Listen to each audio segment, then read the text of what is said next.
morning.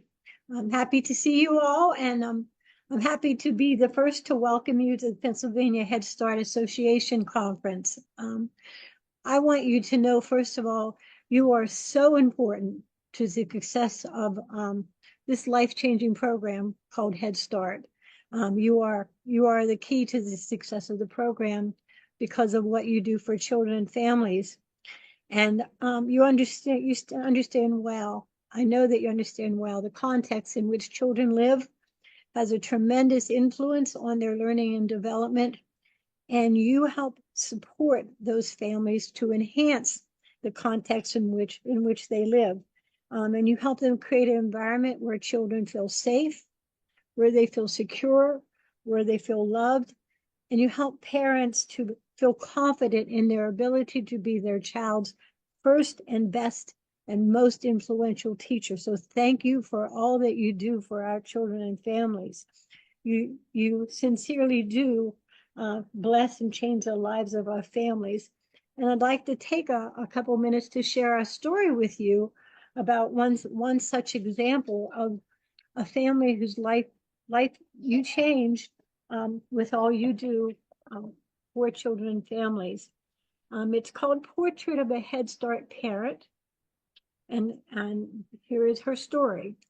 Mrs. M was the mother of 3 children between the ages of 1 and 3. She spent most of her days at home, tending her children and looking forward to afternoon soaps. Mrs. M was also the wife of an abusive alcoholic. She often prayed that her husband would come home and pass out on the couch, but most of the time she would get a beating instead.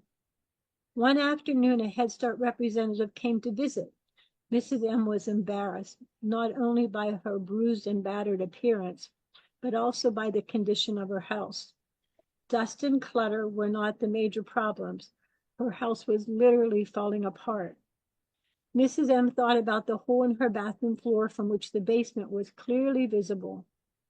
Mrs. M pictured in her mind's eye several places in the walls that her husband had punched through and hoped that the visitor from Head Start would not ask to come in. Thankfully, she didn't. They talked at the door instead. The woman introduced herself as Ruth Ann and mentioned that she knew that there were young children in the home who might be eligible for Head Start. Mrs. M's eldest child would be 3 in November, so she was old enough to begin 3 hours a day in a preschool classroom. Mrs. M was delighted. This program promised to make her life a bit easier. After all, caring for 2 children would be easier than managing 3. Mrs. M accepted Ruth Ann's invitation and consented to have her child begin the program.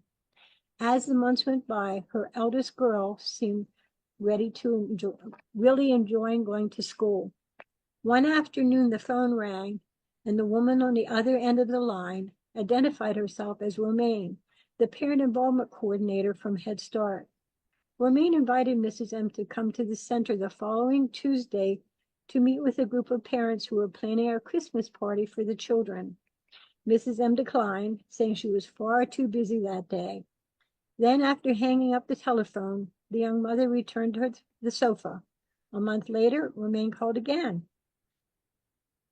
She mentioned that the parent group still needed help with that Christmas party, and she offered to provide child care for the babies if Mrs. M would agree to participate. The meeting was to be held the following Tuesday in a local church basement. Reluctantly, Mrs. M attended. She observed briefly, and when it seemed as if little was being accomplished, Mrs. M offered some suggestions that sparked a productive conversation. Everyone appeared to relax with one another, and a successful party was planned. Mrs. M felt pretty proud of herself. Not only had she spoken up, but the other parents had listened, and her opinion had been valued. She was glad she had come. Before the meeting ended, Romaine requested that this group of parents meet on a monthly basis to plan other activities for the children and to provide mutual support for the participants. Romaine also suggested that the group elect a committee chairperson, and Mrs. M was elected. Mrs. M was elated, yet worried about what her husband would say. Would he let her participate? Despite her concerns, Mrs. M accepted the responsibility and resolved to do well. After the meeting, the new committee chairperson was elected to the role of something called Policy Council Representative. This was a decision-making board of the program, consisting of parents, the Head Start director, and community representatives. That thought was a bit overwhelming, but Romaine assured Mrs. M that she could simply observe the first few times. Romaine also expressed confidence that the young mother could handle responsibility and excel in her new role. As she considered all this, Mrs. M decided to simply tell her husband about her plans. After all, he wasn't home during the day. That evening, when she nervously brought up the subject and broke her big news, her husband was too drunk to take much notice. On that day of Policy Council meeting, Mrs. M observed as planned, but not for long. Someone noticed that she had been busy writing notes all through the meeting, and with that, Mrs. M was selected as secretary for the group. Although Mrs. M had always been a very quiet, introverted, and her self-esteem had reached an all-time low of late. Her personality began to change with her involvement in Head Start. Mrs. M became even more involved. That year, the Policy Council elected Mrs. M as state representative and Policy Council chairperson. This meant she would attend the state level meetings and be responsible for sharing and obtaining information for Blair County Head Start. As Mrs. M met those new challenges, her confidence in herself continued to grow. Another year passed by, and Mrs. M's youngest child was enrolled at Head Start. Mrs. M was elected Policy Council chairperson, continued as state rep, and became a national representative for Head Start. This meant a trip to a national conference in Colorado, an experience that proved to be an awakening for her. While she was away from all the stress of home for a week, with the children cared for by Grandma, Mrs. M realized she did not have to live in an abusive environment. She saw that she was worthwhile and valued. At the conference, she promised herself to make major changes for her children's sake as well as her own. On her return home, Mrs. M secretly planned to file for divorce, but wanted to wait for the right time. That time came all too soon. One of her husband's episodes of violence lasted for hours. All the while, she held on, determined this would be the last time she would ever endure this treatment.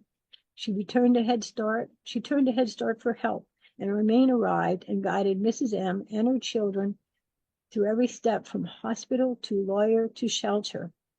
Her life as the wife of an abusive alcoholic had ended, but her life as a Head Start teacher had just begun. In the fall, she enrolled at Penn State University, where she received an undergraduate degree in early childhood education.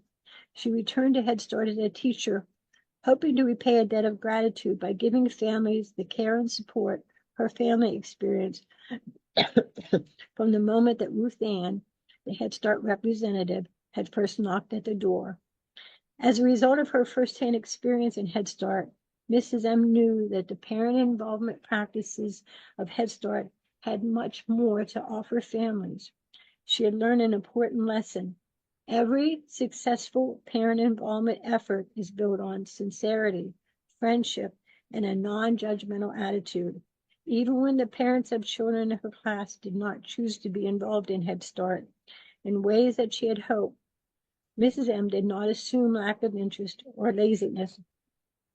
Instead, she thought about how different her own life might have been if staff hadn't taken the time to draw her out and to seek a variety of ways to include her. What a waste of human potential it would have been if the Head Start professional hadn't searched for Mrs. M's subtle strengths, gradually nurtured her self-confidence, and helped her to educate all three of her children.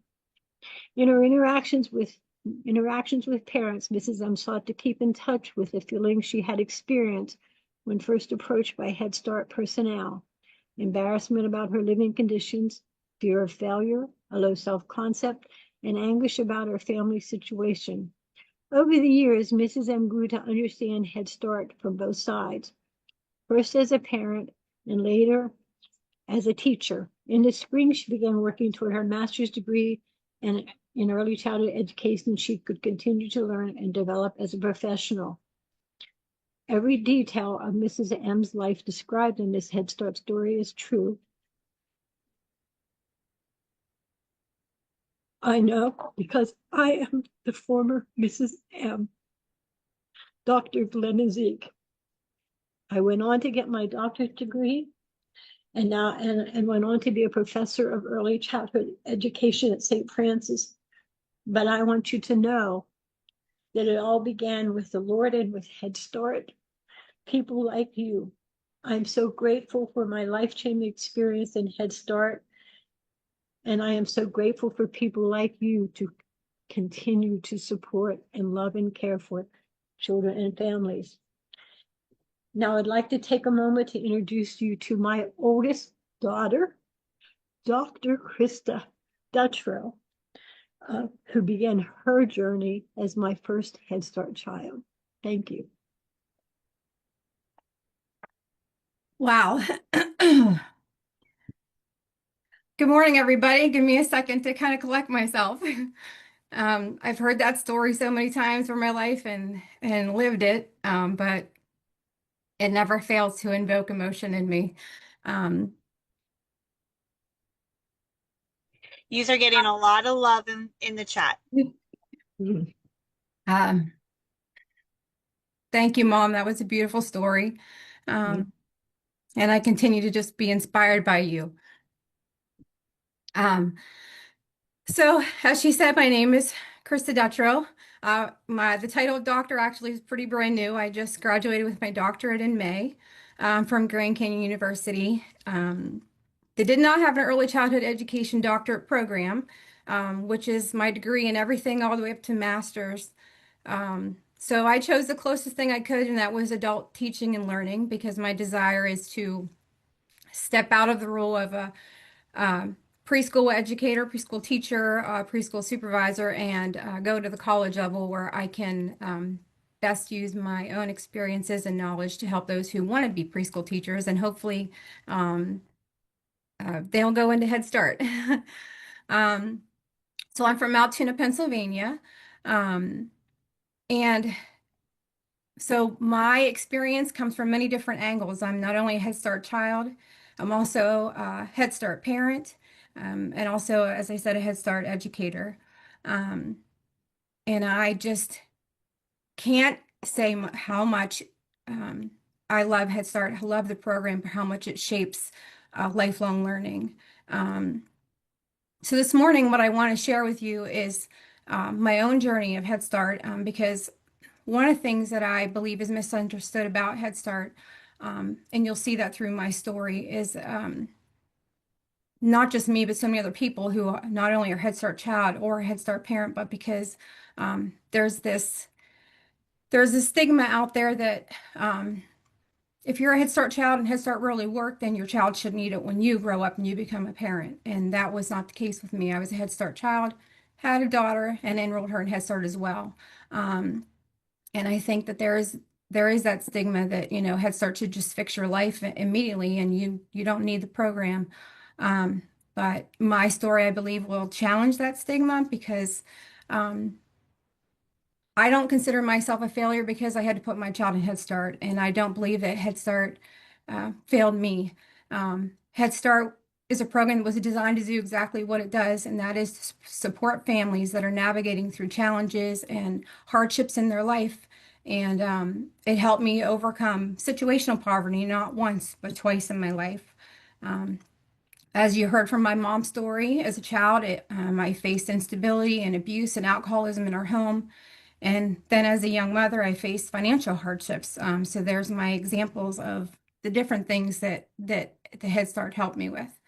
The most important thing about Head Start is that the most valuable thing that I take away from it is that it just gave me a motivation, and it gave me a resiliency in my life, and it gave me an opportunity to recognize myself, and everything that I am, and everything that shaped me goes back to Head Start and what that program did for me. So of course you've heard the story from my mom and the situation we were living in. And so continuing on, when I was a little girl, I remember some experiences in Head Start, and most of them just comes from just the safe and calm environment that I experienced when I was in that classroom. And I remember just finally experiencing healthy relationships and what that looked like and what it felt like to be nurtured and loved and have supported. And not only for myself, but I could see the change that it made in my mom, who was so closed off and distant and afraid. Um, and it gave me more confidence because I saw what it was doing for her and how more involved she was because she was able to. There was no fear of repercussions for being who she was and being herself. Um, I remember many times in my classroom wishing that my mom and my siblings could be in the classroom with me because I felt so great. It was something I looked forward to, and I felt so safe in that room that I wanted them to be a part of it and be a part of the interactions and the people that were in my life in that classroom. Um, it was a sanctuary for me, and it helped to plant those seeds of confidence and self-worth that I so needed. Um, so I'm so thankful that the changes in my mom was part of Head Start reason was a part of Head Start because they gave her a reason to show up and to really grow into the woman that she is now. I watched her become more involved, I said, and capable. Um, and I just remember how much it affected and changed our kind of life. Everything changed. Everything became um, everything just changed for our family. And it was the first step towards breaking that cycle in our life. And it just gave us that glimpse of what could be outside of the crisis that we were living in inside of our home. And it really transformed us. So years later, of course, I became a mom. But I was still navigating a sense of poverty through financial hardships. And so I didn't hesitate to enroll my daughter in Head Start when she was of age. And it wasn't because I felt like I failed as a parent, but I knew what Head Start could do for her because I knew what it had done for me. Um, I knew that it would give her and myself the strength and stability that we needed. And I wanted that foundation for her because I so loved the foundation that it gave for me and the start that it gave for me.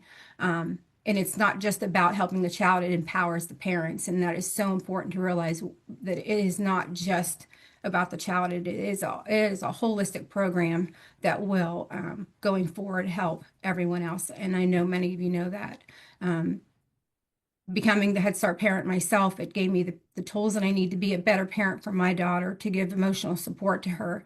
And it was a clear reminder for me that I wasn't alone. And so through that support as a parent, I continued to grow. And I eventually became a Head Start educator myself. Now, when I didn't have a degree, so I decided I was going to go back to school because I wanted to work for Head Start. There was no question that that was not the program that I wanted, that was the program I wanted to be in. So I started out as a center aide while I was going to school full time online. And so I had the opportunity to be a part of helping to serve meals and provide nutritional support, teaching little children self-help skills for feeding themselves, and just learning how to be a steady impact in the life of a young child. And I was so inspired by that's when I knew that I needed to continue on. So I went through all of my degrees, all the way up to master's, working for Head Start continually. And I had the opportunity to become a child development specialist at the Head Start I was working at the time. And so I was so grateful for that opportunity because I got to supervise 4 Head Start classrooms and 3 early Head Start classrooms, which was my first experience with early Head Start. And to be able to start at that level and impact their life from that young of an age was just eye-opening for me. I had only ever experienced it from the 3, 4, and 5-year-old age. So it was just so amazing. The things that the Head Start educator can do in that little classroom with those children, and the way that you can help those young parents who most of them are really navigating on their own and going at it and don't have a whole lot of support.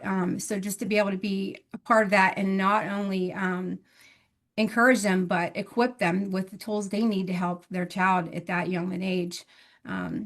So through all of my experiences in those roles, um, I saw how children came in scared and silent and watched them grow into confidence and connection, and their parents just become encouraged with what they're doing and giving them tools they need to navigate that poverty and the instability in their own lives, help them build routines and relationships. Um, because Head Start did that for my whole life, and it's more than breaking cycles. It's building resilience. So after a decade in the classroom, I pursued my doctoral research to study exactly what I had lived, and that was how early childhood experiences in Head Start shape lifelong learning. And so I conducted narrative inquiries, and I talked to adult learners who were Head Start children and Head Start parents to talk about their own experiences and how they can connect the way the teachers touched their lives and the things that they learned and how they apply it now to their adult lives.